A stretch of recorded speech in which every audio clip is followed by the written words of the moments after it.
పేరు కారణాలు ఏమైనా ఉండొచ్చు, చట్టం విచారణ చేస్తుంది. అందుకు సంబంధించి అక్కడ ఉన్నటువంటి మాజీ deputy mayor, corporator TRS party నుంచి కాంగ్రెస్కి వచ్చిందనే దాని మీద కొంత కక్ష సాధింపు అంశం ఉండొచ్చు.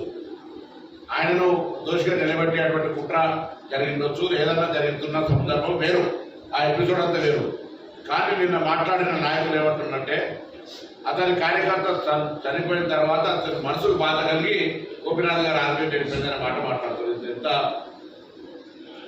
తప్పంటే ఇట్స్ అన్ఫార్చునేట్. నేను గోపీనాథ్ గారు మనస్ఫూర్తిగా కోరుకుంటా ఉన్నా.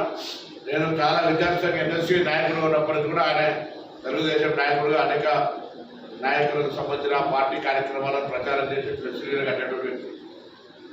శాసనసభ్యుడు కూడా జూబ్లీస్ రిప్రజెంట్ చేస్తూ ఉన్నాడు. అతని సేవలు రాజకీయాల ఎన్నికల వరకే పార్టీలు, దాని తర్వాత ప్రజాప్రతినిధులుగా పరస్పరం ప్రభుత్వాల లోపల పనిచేసుకోవాలి ప్రజా సమస్యల మీద. కానీ ఇటువంటి చౌకబారు చిన్న స్థాయి అంశాలకు సంబంధించి ఒక వ్యక్తి ఆరోగ్యానికి సంబంధించి అది ఆసుపత్రిలో ఉన్నప్పుడు